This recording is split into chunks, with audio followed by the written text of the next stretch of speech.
नमस्कार दोस्तों, चलिए इम्पोर्टेंट करंट अफेयर्स डिस्कस कर लेते हैं। भारतीय सेना ने चीन से लगने वाले सीमा पर निगरानी रखने के लिए इजराइल में निर्मित 4 हेरोन ड्रोन को लीज पर लिया है। खास बात है यहाँ पे लीज पर लिया है, खरीदा नहीं है, लीज पर लिया है। लीज पर 3 सालों के लिए लिया है और अगर भारत सरकार इसे चाहेगी तो अगले फिर 2 सालों के लिए इस लीज के कॉन्ट्रैक्ट को बढ़ाया जा सकता है। यहीं पर ये ध्यान रखिए कि ये भारतीय सेना द्वारा लीज पर लिया गया पहला सैन्य उपकरण है, इसीलिए चर्चा में है। इसे ध्यान रखिए, ध्यान दीजिएगा। हम यहाँ पे most important current affair discuss कर रहे हैं जो आपके आने वाले यूपीपीसीएस या यूपीआरओ एआरओ में पूछा जा सकता है। तो ये पहला था, कोई भी ऐसा क्वेश्चन हो जो पहला हो वो जरूर ही इंपॉर्टेंट हो जाता है। हाल ही में डीआरडीओ ने ऑक्सीजन का उत्पादन करने के लिए 34,200 किलोग्राम जियोलाइट का आयात रोम से किया है। जियोलाइट का उपयोग मेडिकल ऑक्सीजन और औद्योगिक ऑक्सीजन के उत्पादन के लिए किया जाता है। डीआरडीओ ने कोलार स्थित Malur Tata advance system limited के साथ एक समझौता किया है। इस समझौते के तहत टाटा के मलूर एडवांस सिस्टम प्लांट में ऑक्सीजन का उत्पादन किया जाएगा। प्रत्येक वर्ष 17 मई को वर्ल्ड हाइपरटेंशन डे मनाया जाता है। 2021 के वर्ल्ड हाइपरटेंशन डे की थीम है अपने ब्लड प्रेशर को नापें, उसे काबू करें, दीर्घ आयु बने। Major your blood pressure accurately, control it and live longer. किस भारतीय राजनेता को अंतर्राष्ट्रीय अजेय स्वर्ण पदक के लिए चुना गया है? इसका उत्तर हो जाएगा बी, रमेश पोखरियाल। इन्हें नई शिक्षा नीति को लाने तथा शिक्षा के क्षेत्र में काम करने के लिए यह पुरस्कार दिया गया है। वर्ल्ड टेलीकम्युनिकेशन डे प्रत्येक वर्ष 17 मई को मनाया जाता है और इस वर्ष की थीम है चुनौतीपूर्ण समय में डिजिटल परिवर्तन को गति देना, accelerating digital transformation in challenging times. Karen विद्रोहियों का संबंध निम्नलिखित में से किस देश से है? केरन विद्रोहियों का संबंध म्यांमार से है और हाल ही में यहाँ पे जातीय संघर्ष हुआ।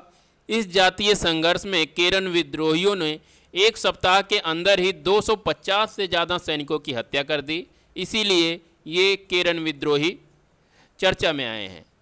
ये केरन विद्रोही म्यांमार की सरकार से म्यांमार से स्वतंत्र होने के लिए अड़े हुए हैं और अपने लिए क्वाथू लोई नामक एक अलग देश बनाने की मांग कर रहे हैं। म्यांमार और भारत सीमा के दोनों छोर एक ट्राई जंक्शन का निर्माण करते हैं जहां पर म्यांमार, चीन और भारत की सीमाएं मिलती हैं। और अगर दक्षिण में बात करें तो भारत, म्यांमार और बांग्लादेश की सीमाएं मिलती हैं। म्यांमार की सीमा से भारत के दोनों छोर ट्राई जंक्शन पे अवस्थित हैं। मेक्सिको की एंड्रिया मेजा के सिर मिस यूनिवर्स 2020 का ताज रखा गया। ध्यान देने योग्य बात यहाँ है कि ये प्रतियोगिता 2020 का है, 2021 के लिए अभी नहीं दिया गया है। 2020 का ये प्रतियोगिता कोरोना वायरस की वजह से स्थगित कर दिया गया था, इसीलिए इसे अब दिया गया है। भारत से केवल 2 वुमेन हैं जिन्हें ये पुरस्कार दिया गया है। पहली हैं सुष्मिता सेन और दूसरी हैं लारा दत्ता। अर्मी कुसेला जो कि फिनलैंड की थी, उन्हें पहले मिस यूनिवर्स खिताब से नवाजा गया था। ऊंची कूद के भारतीय खिलाड़ी तेजस्विनी शंकर ने अमेरिका के मैनहट्टन में बिग 12 आउटडोर ट्रैक एवं फील्ड चैंपियनशिप में स्वर्ण पदक जीता। स्पेन के राफेल नडाल ने विश्व नंबर 1 खिलाड़ी सर्बिया के नोवाक जोकोविक को हराकर इटालियन ओपन टेनिस टूर्नामेंट में पुरुष सिंगल्स का खिताब जीता।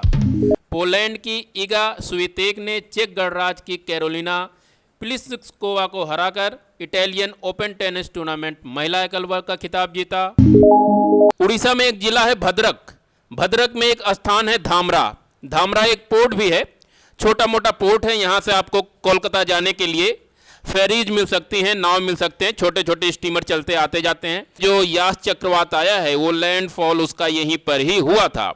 लगभग लैंडफॉल की जो प्रक्रिया होती है वो 2.5 से 3 घंटे तक चलती है और लैंडफॉल के बाद धीरे धीरे चक्रवात की गति कम होने लगती है और यह वापस डिप्रेशन में बदलकर समाप्त हो जाता है। यहीं पे ध्यान दीजिएगा, चक्रवात से संबंधित कोई भी सूचना, कोई भी फोरकास्टिंग की जाती है आईएमडी के जरिए। आईएमडी का मुख्यालय न्यू दिल्ली में अवस्थित है और इसकी स्थापना 1875 में की गई थी। केंद्र सरकार के आंकड़ों के हिसाब से भारत का सबसे बड़ा डिजिटल प्लेटफॉर्म है व्हाट्सएप। व्हाट्सएप में 53 करोड़ यूजर इस समय रजिस्टर हैं और इस तरह ये भारत का सबसे बड़ा डिजिटल प्लेटफॉर्म है। उल्लेखनीय है कि फेसबुक के स्वामित्व वाली व्हाट्सएप ने केंद्र सरकार की तरफ से डिजिटल मीडिया के लिए बनाए गए आईटी नियमों 2021 को दिल्ली हाई कोर्ट में चुनौती दी है। और यहीं पे ये भी ध्यान रखिए, यह आईटी नियम 26 मई 2021 से लागू किए गए हैं। अगर व्हाट्सएप की बात करें तो इसका हेडक्वार्टर अमेरिका में एक स्टेट है कैलिफोर्निया और इस समय इसके हेड हैं विल कैथकार्ट। सामाजिक विज्ञान श्रेणी में स्पेन का सर्वोच्च पुरस्कार प्रिंसेस ऑफ ऑस्टूरियस अवार्ड 2021 87 वर्षीय अमर्त्य सेन को दिया गया है। यहीं पर बताते चलें कि अमर्त्य सेन को 1998 में अर्थशास्त्र का नोबेल मिल चुका है। 1999 में इन्हें भारत रत्न से भी सम्मानित किया जा चुका है और उसके साथ साथ 2020 का जर्मन बुक ट्रेड शांति पुरस्कार से भी ये नवाजे जा चुके हैं। हाल ही में राष्ट्रीय हरित प्राधिकरण एनजीटी ने गुजरात सरकार से कच्छ जिले में पाए जाने वाले बन्नी घास के मैदानों से सभी प्रकार के अतिक्रमण को हटाने का आदेश दिया है। इस क्षेत्र में मालधारी लोग रहते हैं जिनका प्रमुख व्यवसाय पशुचारण है। ये पशुओं को चराते हैं मालधारी लोग और इनका पूरा का पूरा जीवन इन्हीं बन्नी घास के मैदानों पर आश्रित है। बन्नी घास के मैदानों को 1955 में संरक्षित क्षेत्र घोषित किया गया था और फॉरेस्ट राइट एक्ट 2006 के तहत सामूहिक रूप से इस पर मालधारी समाज का अधिकार है। बन्नी घास के मैदानों को अतिक्रमण तथा नष्ट होने से बचाने के लिए मालधारी समाज द्वारा बन्नी को बन्नी रहने दो नामक आंदोलन चलाया जा रहा है।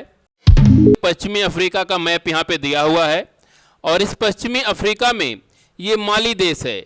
माली देश की सेना ने वहाँ की सरकार को अपदस्थ कर कर अपने कब्जे में यहाँ का प्रशासन ले लिया है और यहाँ के प्रधानमंत्री बाह नदाब को सेना ने नज़रबंद कर दिया है। यहीं पर बताते चलें कि पिछले साल राष्ट्रपति इब्राहिम बूबाकर केइता को सेना ने तख्ता पलट के द्वारा हटा दिया था और रिटायर्ड कर्नल बाह नदाब को अंतरिम राष्ट्रपति बनाया गया था। लेकिन हाल ही के घटनाक्रम में बाह नदाब को हटाकर शासन की बागडोर फिर से एक बार सैन्य अधिकारियों ने अपने हाथों में ले ली है। मिजोरम राज्य में अफ्रीकन वायलेट परिवार से जुड़े पौधे की एक नई प्रजाति खोजी गई है। यह पेड़ों पर उगने वाले पौधों की एक प्रजाति है और मॉनसून के समय में इन पे हल्के गुलाबी रंग के फूल आते हैं। इस प्रजाति का नाम अमेरिका के एक वनस्पति विज्ञानी हुआ करते थे विकी एन फंक, उन्हीं के नाम पर इस नई प्रजाति का नाम डिडीमोरकार्पस विकीफंकी रखा गया है। हाल ही में प्रधानमंत्री नरेंद्र मोदी ने उत्तर प्रदेश के बहराइच जिले में अवस्थित इस झील के विकास के लिए अनेक योजनाओं का लोकार्पण किया। यह झील प्रवासी पक्षियों के निवास स्थान है। चितौरा झील मिथिला के राजा जनक के गुरु अष्टावक्र की तपस्थली भी रही है। साथ ही साथ यहाँ कार्तिक पूर्णिमा के दिन एक बहुत बड़ा मेला लगता है। आप ये बहराइच जिला देख सकते हैं, यूपी में ये बहराइच जिला है जो कि इंटरनेशनल बॉर्डर बनाता है नेपाल के साथ। बात बहराइच की हुई है तो यहीं पे ही जान लीजिए कि बहराइच में गेहूं के डंठल से बने हुए हस्तशिल्प वन डिस्ट्रिक्ट वन प्रोडक्ट के तहत नामित किए गए हैं। यहीं पर ही सैयद सलार मसूद गाजी की मजार भी है और यहीं पे ही कतरनिया घाट वाइल्ड लाइफ सेंचुरी भी अवस्थित है। मध्य प्रदेश के कूनो नेशनल पार्क में नवंबर 2021 में चीता पुनर्वास योजना के तहत चीतों को बसाया जाएगा। भारत में चीते 1952 में ही विलुप्त घोषित कर दिए गए थे और अब चीता पुनर्वास परियोजना के तहत दक्षिण अफ्रीका और नामीबिया से 10 अफ्रीकी चीतों को लाकर कूनो नेशनल पार्क में बसाने की सरकार की योजना है, जिसे नवंबर 2021 में क्रियान्वित की जाएगी। और कूनो नेशनल पार्क से संबंधित एक फैक्ट याद रखिए, इसी पार्क में सहरिया ट्राइब का निवास स्थान भी है। दवा कंपनी रॉस इंडिया ने, जो कि हॉफमैन ला रोस की भारतीय इकाई है, सिप्ला के साथ मिलकर एंटीबॉडी कॉकटेल दवा लॉन्च की है। कोरोना के इलाज के लिए कैसरीविमैब और इमेदेविमैब नामक 2 दवा को मिलाकर एक डोज तैयार किया गया है, इसीलिए इस दवा को एंटीबॉडी कॉकटेल नाम दिया गया है। भारत में इस दवा की प्रति डोज कीमत 59,750 रुपये रखी गई है। मेकेदातुबाद परियोजना कर्नाटक सरकार द्वारा 2017 में शुरू किया गया था। इस परियोजना का मुख्य उद्देश्य कावेरी नदी के पानी को संग्रहित कर 400 मेगावाट बिजली उत्पादन के साथ साथ बेंगलुरु शहर को पेयजल की उपलब्धता सुनिश्चित करना है। यह परियोजना कर्नाटक और तमिलनाडु के मध्य विवाद का विषय है। इस परियोजना को कावेरी तथा उसकी सहायक अर्कावती के संगम पर बनने वाले गॉर्ज के नीचे बनाया जाना है। आप ये कर्नाटका का मैप देख सकते हैं। इस कर्नाटका के मैप में यहीं पर ही आपका ये मेकेदातुबाद परियोजना है। आपका ये मेकेदातुबाद परियोजना यहीं पर अवस्थित है और यहीं पे आपकी जो कावेरी नदी है ऐसे आ रही है, यहीं पे एक गॉर्ज का निर्माण करती है। उसी गॉर्ज के नीचे आपकी ये मेकेदातुबाद परियोजना का क्रियान्वयन किया जाएगा। वेलेरिया को 2021 का डबलिंग साहित्य सम्मान दिया गया है। ये मैक्सिको की ऑथर हैं। इनके साथ ही साथ ये 6 किताबें और थीं जो इस रेस में थीं, इन्हें भी याद रखिएगा। कभी कभार पूछ लेता है किताबों का नाम, तो काफ़ी चैलेंजिंग हो जाते हैं ऐसे क्वेश्चन, लेकिन अक्सर यही क्वेश्चन पूछेगा, ये ध्यान रखिएगा। लॉस्ट चिल्ड्रन आर्काइव, यही चिल्ड्रन पूछेगा कि किसकी रचना है ये, या किस पुस्तक को दिया गया है, या किस राइटर को दिया गया है, कुछ भी क्वेश्चन बनाया जा सकता है।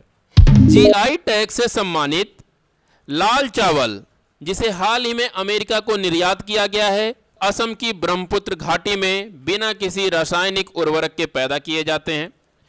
इसे बोका चावल या बाओ धान भी कहा जाता है और इसे जून के महीने में उगाया जाता है।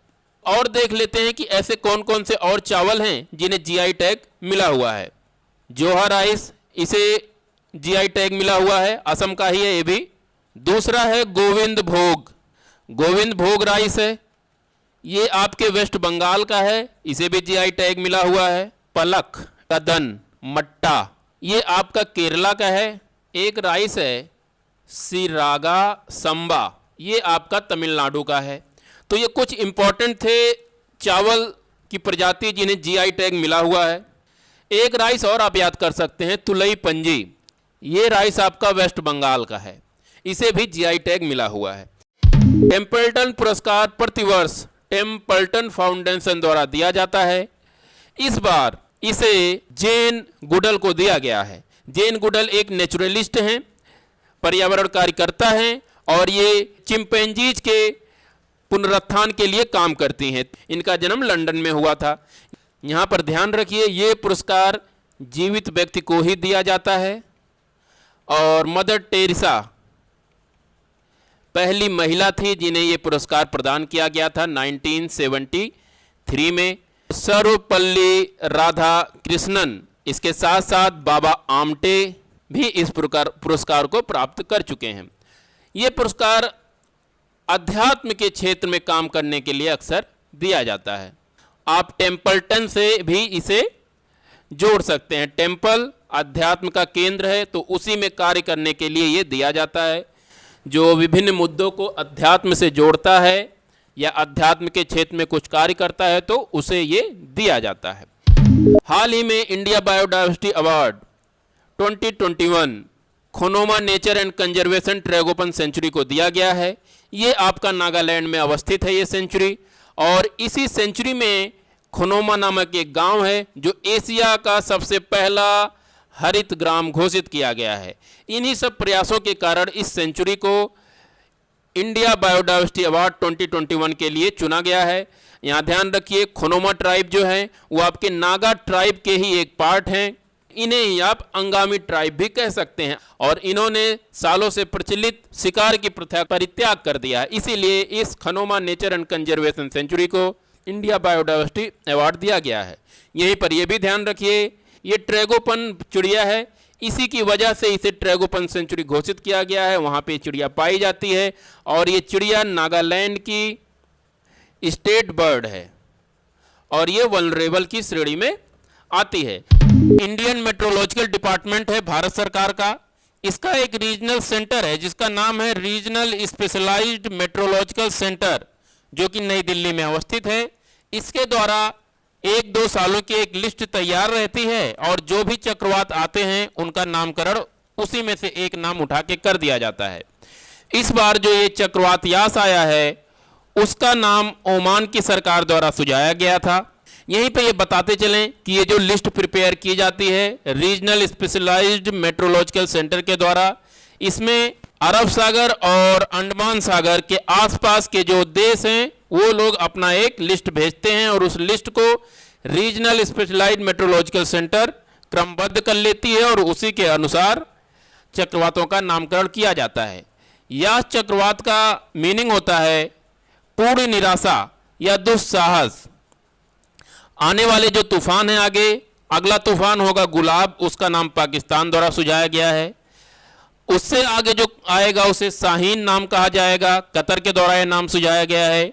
और जो उसके बाद तूफान आएगा, चक्रवात आएगा, उसे जवाद कहा जाएगा, उसे सऊदी अरब ने नाम दिया है। हाल ही में एनजीटी नेशनल ग्रीन ट्रिब्यूनल ने मोती झील, जिसे भलसवा झील भी कहते हैं, को बचाने के लिए दिल्ली के मुख्य सचिव को निर्देश दिया है। सीवरेज की गंदगी और ठोस कचरा आदि के फेंके जाने की वजह से झील अपने अस्तित्व के लिए जूझ रही है। भलसवा झील एक गोखुर झील है, या इसे आप इंग्लिश में ऑक्सबो या हॉर्सशू लेक के रूप में भी कह सकते हैं। इसका निर्माण यमुना नदी के विसर्पों का यमुना से कट जाने के कारण हुआ है। उत्तर प्रदेश के बहराइच जिले के पर्यावरण प्लान को, एनवायरमेंट प्लान को राष्ट्रीय हरित प्राधिकरण ने मंजूरी दे दी है। आप ये मैप में देख सकते हैं उत्तर प्रदेश के, ये आपका बहराइच है। इसके अतिरिक्त हरियाणा के पंचकुला, महाराष्ट्र के पुणे और झारखंड के बोकारो तथा कर्नाटक के चामराजनगर जिले के पर्यावरण प्लानों को भी एनजीटी ने मंजूरी दी है। ये भी आपको ध्यान रखना है। अब इन जिलों की योजनाओं की खूबियों को शामिल कर एक रूपता लाई जाएगी और इसे पूरे देश में लागू किया जाएगा। युआन लांगपिंग, जिनका हाल ही में निधन हो गया, चीन के प्रसिद्ध कृषि वैज्ञानिक थे और इन्हें चावल की कई सारी संकर किस्मों को विकसित करने के लिए जाना जाता है। इन्हें चीन के खाद्य समस्या को हल करने के लिए और चीन के अर्थव्यवस्था में, कृषि अर्थव्यवस्था में उच्च स्तरीय योगदान देने के लिए जाना जाता है। इन्हीं के फलस्वरूप चीन खाद्यान्नों में आत्मनिर्भर हो सका। हाल ही में तमिलनाडु कृषि विश्वविद्यालय ने कोयंबटूर में बीमा बास आधारित एक ऑक्सीजन पार्क की स्थापना की है। उल्लेखनीय है कि बीमा बास अधिक मात्रा में ऑक्सीजन उत्सर्जन तथा कार्बन डाइऑक्साइड के अवशोषण के लिए जाना जाता है। ये ध्यान दीजिए, नेशनल बैम्बू मिशन, इसकी शुरुआत 2018-19 में की गई थी और इस समय 21 राज्य हैं जिन्होंने इस मिशन को एडॉप्ट किया है। वहाँ पे ये मिशन चलाया जा रहा है। टेक कंपनी माइक्रोसॉफ्ट ने अपने प्रसिद्ध वेब ब्राउज़र इंटरनेट एक्सप्लोरर को बंद करने का ऐलान किया है। इस वेब ब्राउज़र की पेशकश विंडोज़ 95 के साथ की गई थी। इंटरनेट एक्सप्लोरर अगले वर्ष 2022 में 15 जून को रिटायर हो जाएगा। यहाँ पर वेब ब्राउज़र समझते हैं क्या होता है। उसके लिए आप ये इंटरनेट का पेज एक बार देखिए। ये देखिए, यहाँ पर सुंदरलाल बहुगुणा के बारे में सब कुछ लिखा हुआ है, आप पढ़ पा रहे हैं। तो ये चीज़ जो आप पढ़ पा रहे हैं ना, ये आप वेब ब्राउज़र की वजह से पढ़ पा रहे हैं। मेरे में गूगल क्रोम ब्राउज़र इंस्टॉल है और उसी की वजह से मैं ये पढ़ पा रहा हूँ। अगर ये गूगल क्रोम ब्राउज़र हमारे में सिस्टम में इंस्टॉल ना होता तो ये कुछ इस तरह से दिखता। देखिए यहाँ पे इंस्पेक्ट दिया रहता है, अगर आप अपने माउस पे राइट क्लिक करेंगे और इंस्पेक्ट वाले ऑप्शन पे टिक करेंगे तो आपको ये देखिए दिख जाएगा। अगर मेरे में वेब ब्राउज़र ना होता तो हमें नेट पे सब कुछ चीज़ें ऐसे दिखती, इस तरह से दिखती। ये जो कोड लिखे हुए हैं कोड दिखते, और कोड आम लोगों के समझ में आता नहीं। तो इसी चीज़ को दूर करने के लिए कि जिससे जो इंटरनेट पे चीज़ें लिखी हुई हैं, हम वेब ब्राउज़र का इस्तेमाल करते हैं। वेब ब्राउज़र, उम्मीद करता हूँ समझ में आया होगा वेब ब्राउज़र क्या होता है।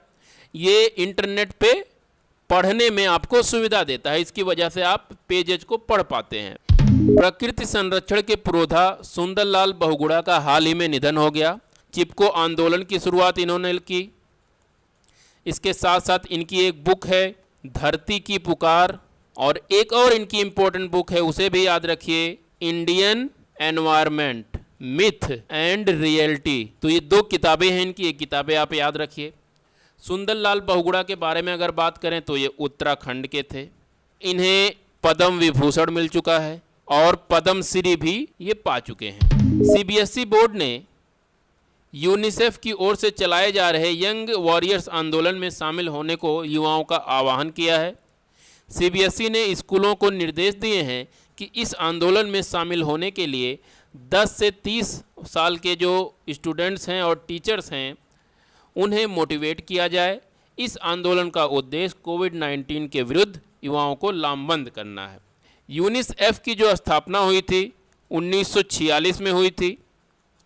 यूनिसेफ है क्या? यूनिसेफ का मतलब होता है United Nations Children's Emergency Fund, और ये संस्था जो है बच्चों के विकास और उनके संवर्धन से संबंधित है, उनके लिए काम करती है। ये यूनाइटेड नेशन की एक संस्था है। संयुक्त राष्ट्र महासभा ने 22 मई को अंतर्राष्ट्रीय जैव विविधता दिवस इंटरनेशनल बायोडाइवर्सिटी डे मनाने की घोषणा की थी। कन्वेंशन ऑन बायोडाइवर्सिटी के लिए एक कन्वेंशन है, उसे 22 मई 1992 में स्वीकार किया गया था। इसीलिए यूनाइटेड नेशन 22 मई को अंतर्राष्ट्रीय जैव विविधता दिवस के रूप में मनाता है। इस साल की थीम है we are part of the solution has for nature.